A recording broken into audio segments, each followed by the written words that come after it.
Saudara, dalam kehidupan kita seringkali kita menghadapi banyak masalah, banyak persoalan, dan seringkali kita berpikir masalah itu selalu membawa akibat yang negatif. Tetapi kalau kita masuk dalam hadirat Tuhan, melihat dari sudut pandang Tuhan, merenungkan sesuatu dari firman Tuhan, maka Tuhan akan memberikan kita hikmat di dalam kesulitan. Ada 3 hikmat yang kita harus petik kalau saudara hari ini pun bahkan mengalami kesulitan. Yang pertama, kesulitan itu acap kali memiliki nilai positif dalam kehidupan kita. Kata krisis dalam bahasa Mandarin ditulis dengan weiji. Itu artinya yang pertama bahaya, tapi yang kedua adalah peluang atau kesempatan. Di tengah bahaya, di tengah hal yang buruk, seringkali itu menjadi kesempatan untuk kita meraih sesuatu yang lebih besar yang Tuhan sediakan bagi kita. Ada orang kesel karena tiap malam ini gerodak-gerodak di atas eternit rumahnya, plafon rumahnya ada tikus. Kesel kan, ada masalah kan, tapi kemudian dia berpikir kreatif, gimana saya bisa menangkap tikus. Akhirnya dia membuat lem yang bisa menangkap tikus-tikus tersebut. Lalu lemnya dia jual dan dia jadi pengusaha lem tikus, saudara-saudara. Bersyukur karena ada tikus, maka dia menjadi seorang pengusaha yang berhasil ketika dia mengatasi masalah tersebut. Begitu juga dalam kisah Yusuf. Firaun bermimpi 7 berkas gandum yang kurus, yang gemuk ditelan oleh 7 berkas gandum yang gemuk, dan 7 lembu yang gemuk ditelan oleh 7 lembu yang kurus-kurus.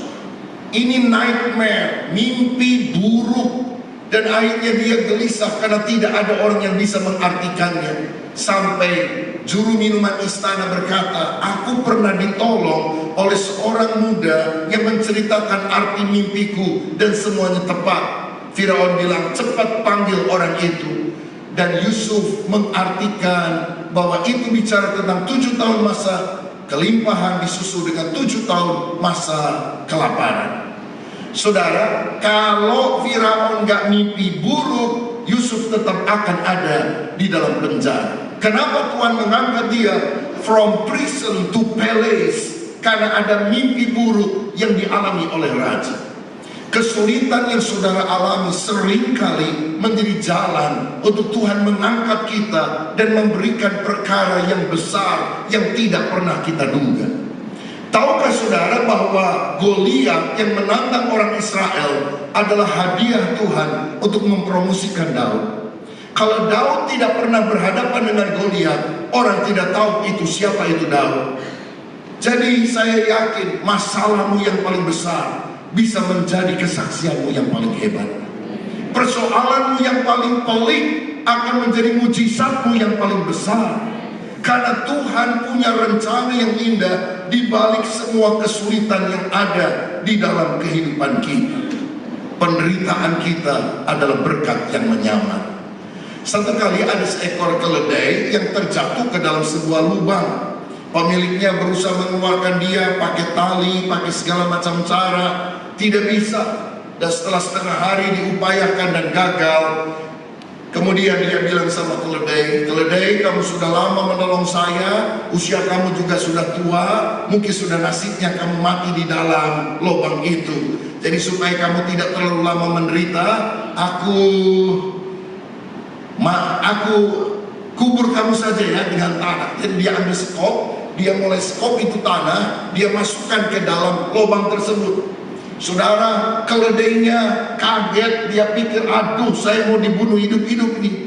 Tapi tahukah saudara, setiap kali tanah itu kena kepada pundaknya, kepada punggungnya, dia goyangkan ke kiri, dia goyangkan ke kanan, sehingga tanah itu tidak mengubur dia, tapi ada di kiri kanannya. Lalu dia injak-injak lebih keras, makin lama tanah itu makin tinggi, dan itulah yang kemudian menjadi batu lompatan untuk keledai itu keluar. Saudara-saudara, seringkali orang melemparkan batu masalah kepada kita. Tapi kalau engkau minta hikmat dari Tuhan, batu masalah bisa menjadi batu lompatan untuk saudara meniti karir pada jenjang yang lebih tinggi. Berikan kemuliaan. sembah adalah Allah yang sanggup mempromosikan kita. Kalau Tuhan tutup pintu berkat, tidak akan ada orang bisa membukanya. Tapi Tuhan, kalau Tuhan sudah buka pintu berkat, tidak akan ada orang bisa menutupnya. 1000 tangan boleh menarik saudara ke bawah, cukup 1 tangan Yesus menarik saudara ke atas, dan engkau akan dipromosikan oleh Tuhan. Dan hari ini ketika engkau mendengar firman Tuhan, berdoa, buka hatimu supaya promosi ilahi terjadi dalam hidup saudara. Ketika engkau cinta Tuhan, bagi Tuhan tidak ada yang mustahil. Orang berusaha menjegal, orang berusaha menggeser, orang berniat jahat kepada saudara. Tapi kalau Tuhan di pihak saudara, Dia akan mengangkat kita tinggi. Kita akan terbang dengan sayap Raja Wali, karena Dia Allah yang mempromosikan setiap anak-anaknya yang berharap kepada Dia. Pada masa kesulitan, Yusuf mengalami pertolongan Tuhan. Dia keluar dari penjara. Dia diberi hadiah seorang istri dari Firaun. Dia melahirkan 2 orang anak, Manasye dan Efraim. Manasye itu artinya forgetful, melupakan. Dan Efraim artinya fruitful, berbuah. Karena dia berkata, Tuhan telah membuat aku lupa dengan penderitaanku melalui anak yang pertama. Dan Tuhan membuat hidupku berbuah-buah, menjadi berhasil. Dalam kehidupan kita harus selalu ingat, kalau mau diberkati Tuhan, Manasye Efraim, forgetful and then fruitful. Engkau harus melupakan kepahitan masa lalu, dan saudara akan mengalami buah kehidupan yang indah. Jangan dibalik. Jangan Manasye Efraim itu yang betul, Efraim Manasye, fruitful and then forgetful, itu yang gak boleh. Sudah diberkati Tuhan, lupa diri, menganggap diri bisa melakukan sesuatu tanpa Tuhan, maka akibatnya berkat itu akan lenyap dalam kehidupan kita. Saudara-saudara, saya membaca Mazmur 119 ayat 67 dan 71. Ini yang disampaikan oleh Daud. Sebelum aku tertindas, aku menyimpang, tetapi sekarang aku berpegang pada janjimu, bahwa aku tertindas itu baik bagiku, supaya aku belajar ketetapan-ketetapan. Gak ada orang yang mau mengalami penindasan, kesulitan, masalah. Tapi Daud bilang begini, bahwa aku tertindas itu baik, supaya aku belajar ketetapanmu. Rupanya sebelum dia mengalami problem, dia jalan menyimpang. Tapi setelah dipukul, didisiplin oleh Tuhan, dia jalan lurus lagi. Sehingga dia bilang, melalui kesulitan itu, hal yang baik aku alami, supaya aku belajar hidup benar di hadapan Tuhan. Dalam Yesaya 6 ayat yang pertama, firman Tuhan berkata juga, dalam tahun matinya Raja Uzia, aku melihat Tuhan duduk di atas takhta yang tinggi dan menjulang, dan ujung jubahnya memenuhi bait suci. Yesaya berkata, dalam tahun matinya Raja Uzia, aku melihat Tuhan. Siapa Uzia? Uzia adalah Raja Israel yang memerintah paling panjang, 52 tahun.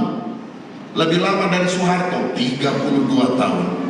Lebih lama dari Daud, 40 tahun. Dan semasa Uzia menjadi Raja Israel, dia memberikan stabilitas politik yang sangat bagus. Karena tentara Asyur dan negara yang lain tidak berani menyerang Israel yang begitu kuat. Tetapi Alkitab berkata, Raja Uzia adalah mereka mati. Ini adalah kabar buruk, ini adalah kesulitan. Tapi Alkitab tadi berkata, dalam tahun matinya Raja Uzia, aku melihat Tuhan. Kapan Yesaya melihat Tuhan? Dalam tahun matinya Raja Uzia. Kalau dia tidak mengalami kematian raja itu, dia akan selalu mengandalkan manusia. Ketika dia kehilangan orang yang menjadi harapannya, dia mulai memalingkan wajah kepada Tuhan.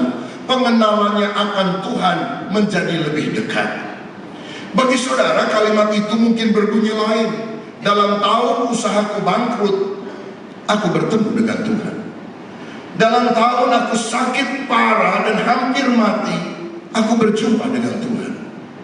Bagi anak muda itu bisa berbunyi, dalam tahun pacarku digait orang, aku berjumpa dengan Tuhan.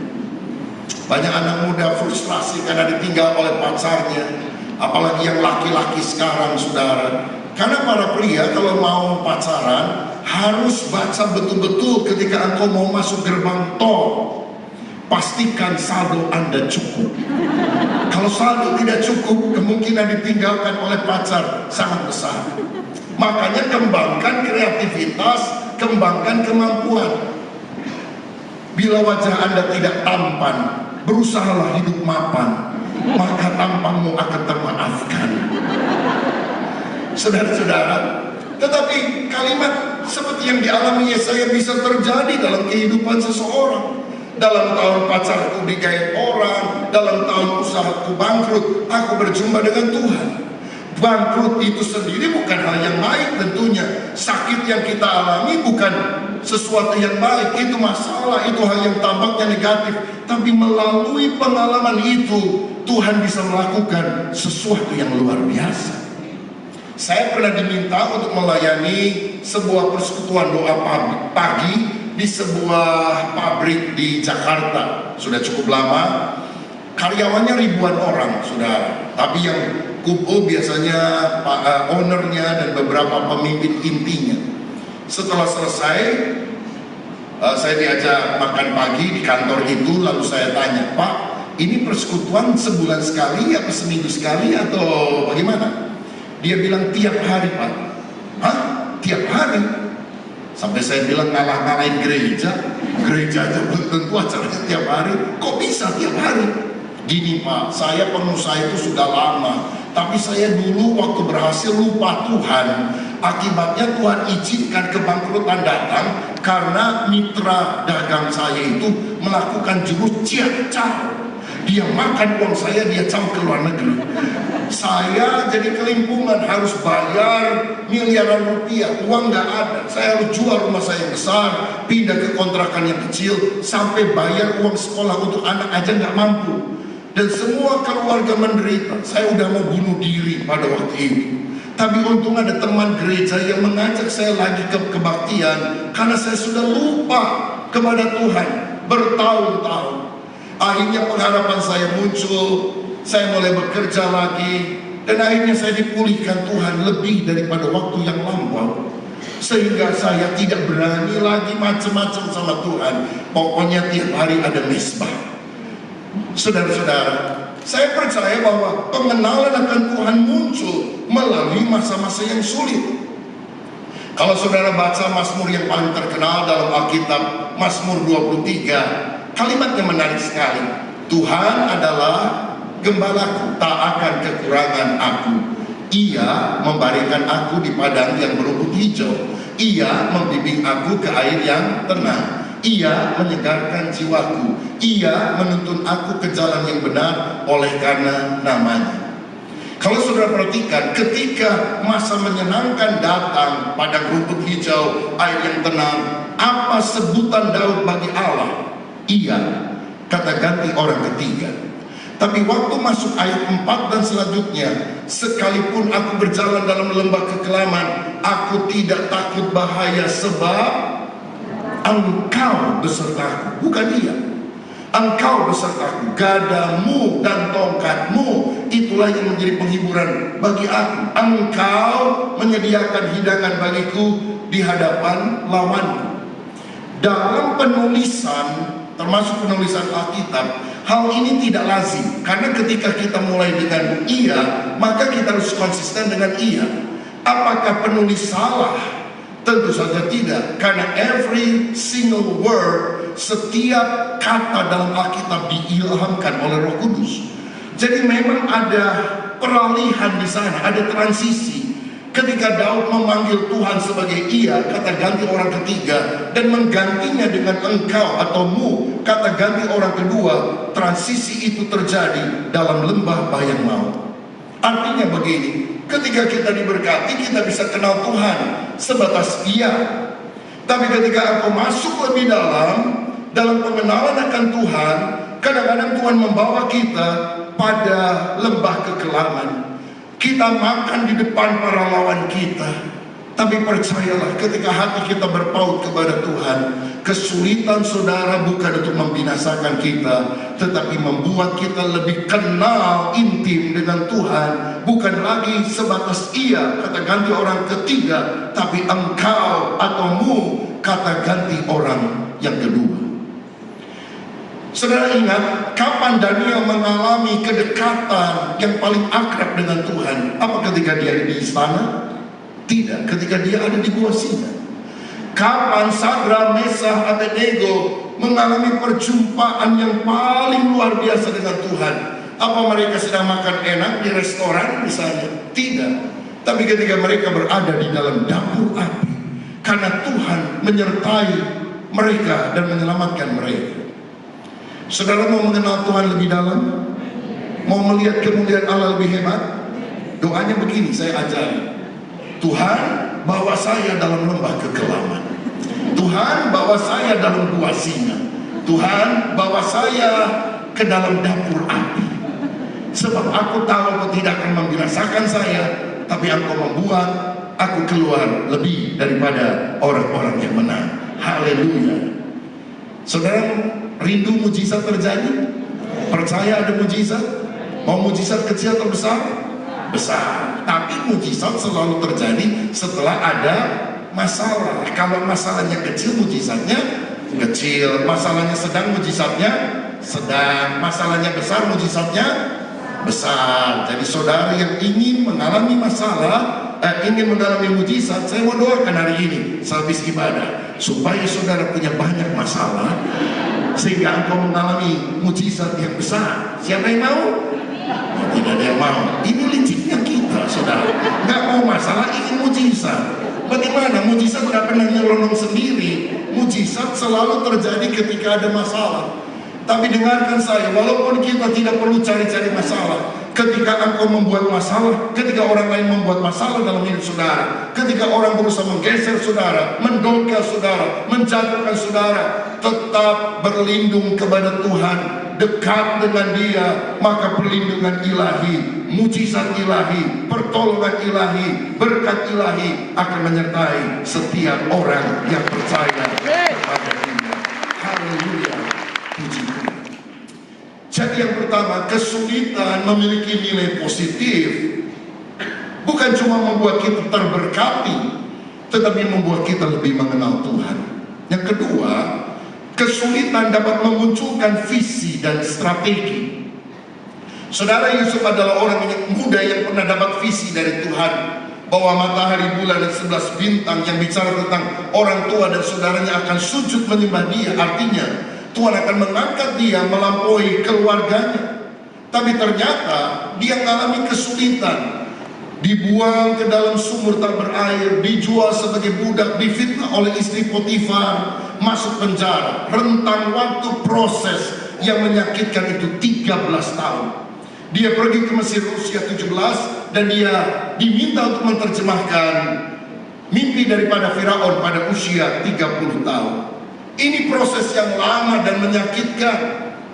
Tetapi di tengah kesulitan dia tidak pernah memadamkan pengharapannya.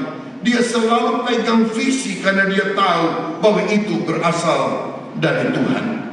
Jangan biarkan kesulitan mematikan visi dan iman saudara.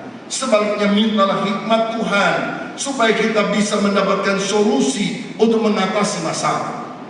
Karena ketika Firaun menyampaikan mimpinya tentang 7 tahun masa kelimpahan dan 7 tahun masa kelaparan,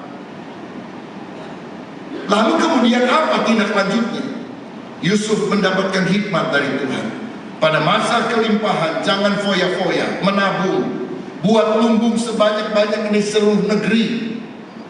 Dan pada masa kelaparan kita keluarkan satu demi satu, sedikit demi sedikit, sehingga tidak ada orang mati karena kelaparan. Dan Firaun berkata, tidak ada orang yang lebih berhikmat daripada kamu. Engkaulah yang kuangkat menjadi penguasa di Mesir.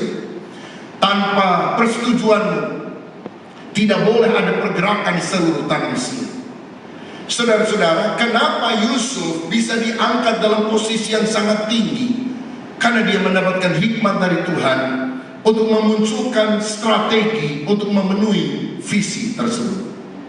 Saya percaya sampai hari ini prinsip itu berlaku. Ketika kita memiliki visi, lalu kita mulai merumuskan strateginya, maka itu akan mendatangkan sukses di dalam kehidupan kita. Ada visi, ada tahapan-tahapan untuk mencapai visi itu, maka kita akan berhasil. Saya sekian belas tahun yang lalu menggunakan sebuah tempat ibadah di kota Bandung, tempat saya tinggal dan melayani, yang bisa muat kira-kira 500 orang lah sekali kebaktian. Kami gunakan untuk ibadah 1, 2, 3, 4, makin penuh, makin sesak. Nah ini kan persoalan, walaupun itu persoalan yang positif, tapi persoalan. Lalu kemudian kita berdoa supaya Tuhan memberikan kepada kita sebidang tanah untuk bisa memuat ribuan orang sekali ibadah. Tapi duit nggak ada, tanahnya juga nggak tahu di mana. Tapi di sanalah kita berdoa. Sekarang kita sudah pakai gedung gereja itu lebih kurang 10 tahun, bisa muat 3.000 orang kalau padat, dan kita pakai 4 kali ibadah. Saudara-saudara, jadi kesulitan membuat kita memandang kepada Allah yang memberikan visi, lalu Tuhan memberikan strategi, tahapan-tahapan untuk kita bisa memenuhi visi tersebut. Dan Allah bisa membuka jalan, memberikan mujizat yang tidak pernah kita pikirkan. Duduk paling belakang, baru sekali ke gereja, memberi paling radikal, saudara. Sejak itu saya tidak pernah meremehkan orang yang duduk di bangku paling belakang. Sebab siapa tahu dia bisa dipakai Tuhan untuk memberikan sumbangan yang paling besar. Haleluya. Nah saudara, ini yang kita harus alami, bahwa Tuhan membuka jalan ketika kita menangkap visinya dan melakukan strategi tahapan demi tahapan untuk mencapai visi itu. Visi akan membawa kita dari kondisi sekarang pada kondisi yang kita harapkan pada masa yang akan datang. Kalau saya ketemu dengan saudara 3 tahun lagi, 5 tahun lagi, lalu saya tanya, bagaimana Bapak, Ibu keadaan sekarang? Ya, aku masih seperti yang dulu, begini-begini aja. Berarti saudara nggak punya visi. Karena pada waktu hari ini kita berdiri, kita berdoa 3 tahun yang akan datang, 5 tahun yang akan datang, saya harus mengalami progres, kemajuan dalam pekerjaanku, dalam pelayananku, dalam kehidupanku. Saudara-saudara, visi adalah sesuatu yang menjembatani kita di sini dengan sesuatu yang kita akan raih di masa yang akan datang.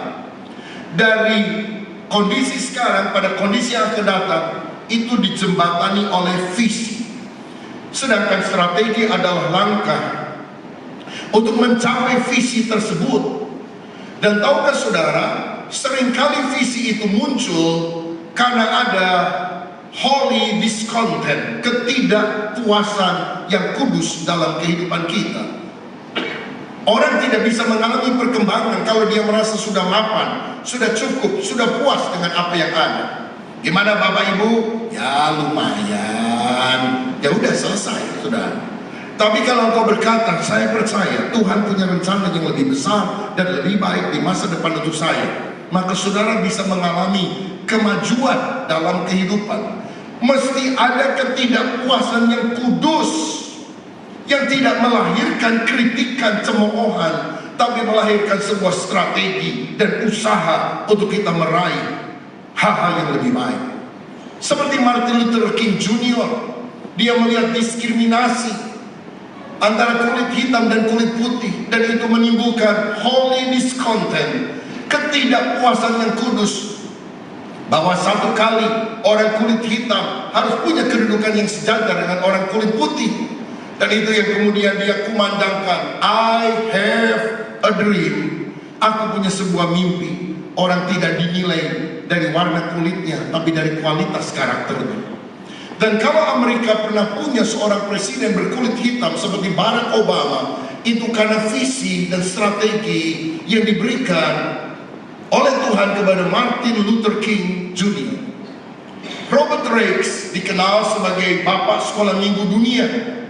Dia tinggal di Inggris dan kemudian dia perhatikan kalau hari Minggu yang dilayani adalah jemaat dewasa, anak-anaknya main di luar. Sampai satu kali dia pernah tanya sama majelis gereja, kenapa yang dilayani bukan cuma hanya orang dewasa. Kenapa anak kecil tidak? Dan majelis itu bilang, kami tidak tahu bagaimana cara melayaninya. Tidak ada kurikulumnya. Dan kami tidak tahu ada gereja lain yang jadi contoh melakukan pelayanan kepada anak kecil. Sehingga Robert Rex membuka rumahnya, membuka tempat yang lebih besar, mengumpulkan anak-anak, mengajar mereka bukan hanya firman Tuhan, tapi nilai moral, pelajaran-pelajaran sekolah. Sehingga akhirnya gereja di Inggris dan di seluruh dunia mengadopsi apa yang dia lakukan. Dia menjadi bapak sekolah minggu sedunia. Pada zaman hidupnya tidak ada pelayanan sekolah minggu di gereja. Sekarang kalau gereja nggak ada pelayanan sekolah minggu, itu aneh. Karena ada visi, ada strategi yang dilakukan oleh Robert Rex. Seringkali ketidakpuasan yang kudus itu membakar hati kita untuk melakukan sesuatu bagi Tuhan, karena kita menangkap visi dari Tuhan. Sekian tahun yang lampau saya sedang ada di Amerika Serikat, melayani di sebuah gereja di beberapa kota di sana. Nah, pada waktu hari senggang, saya dan istri pergi ke National Museum yang ada di New York, saudara. Dan waktu saya masuk, ada kerangka dinosaurus yang sangat besar. Dan kemudian kita harus masuk dari satu ruangan lain untuk melihat banyak hal di sana. Dan karena kami nggak punya guide, lalu saya perhatikan ada anak-anak sekolah berapa puluh orang dibimbing oleh gurunya juga ada di museum itu.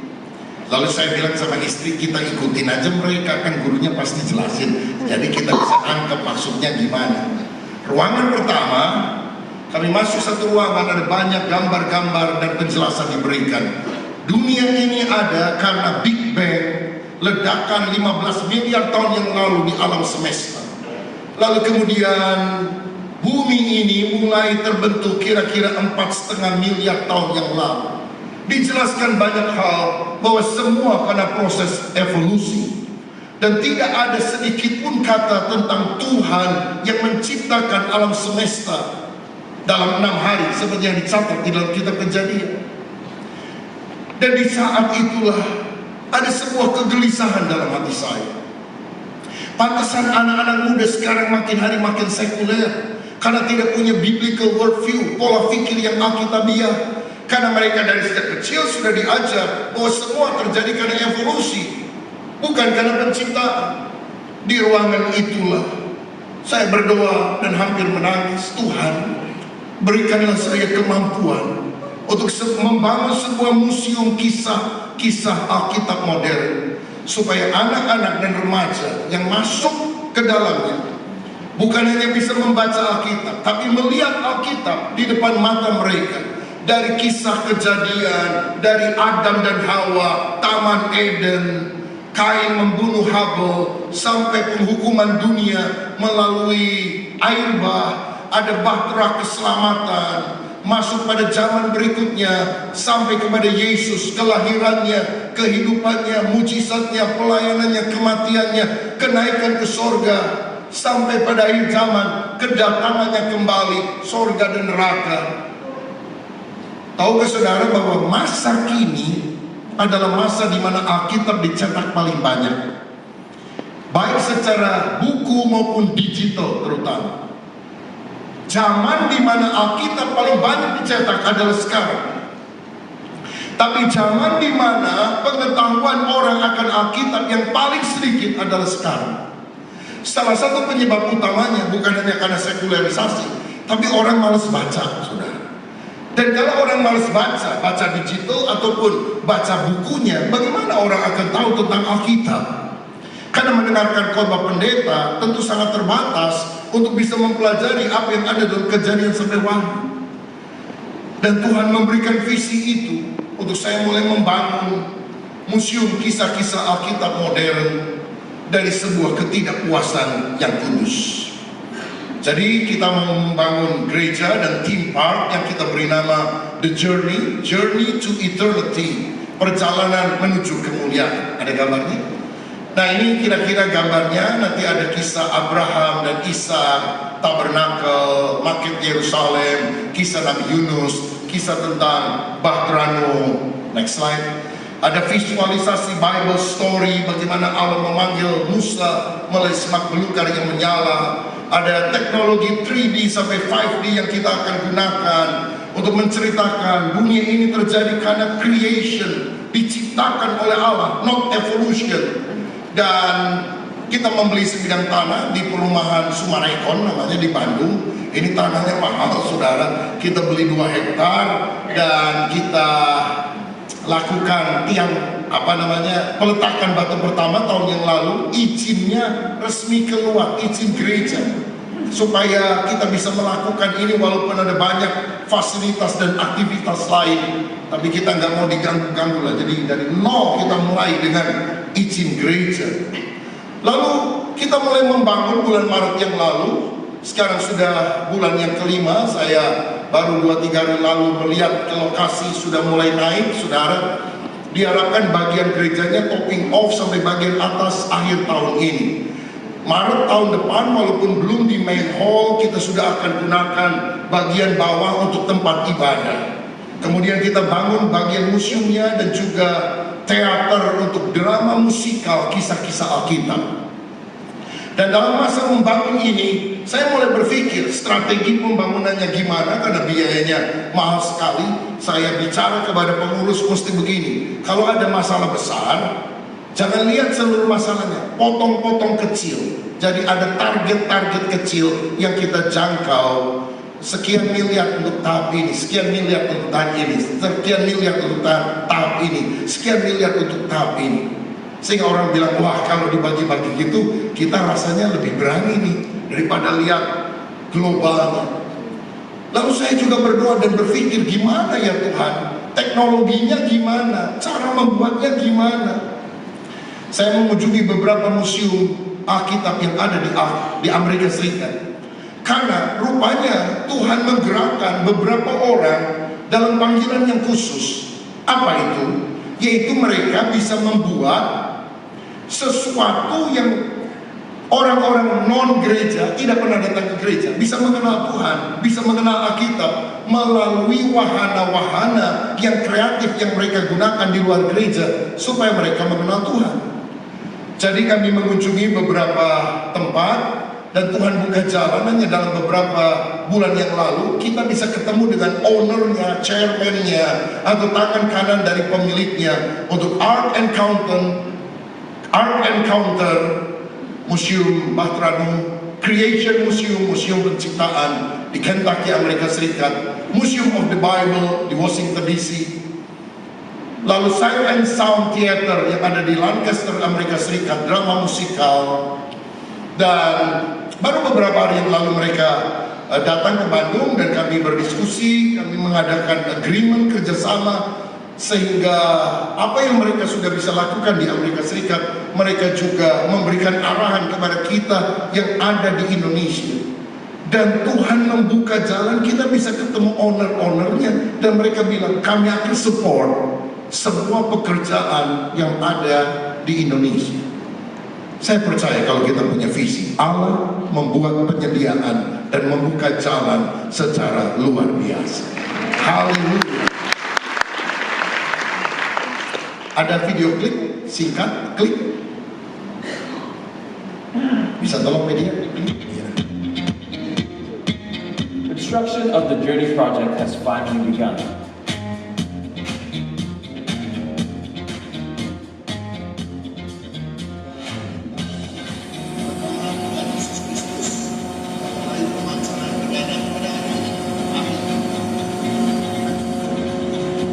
This complex will house a church, a concert hall, and also the first of its kind interactive Bible museum. We hope that this will be a place where the Bible will come to life and be a gateway for the next generation to experience the Bible, not just by reading, but by seeing and experiencing the Bible coming to life.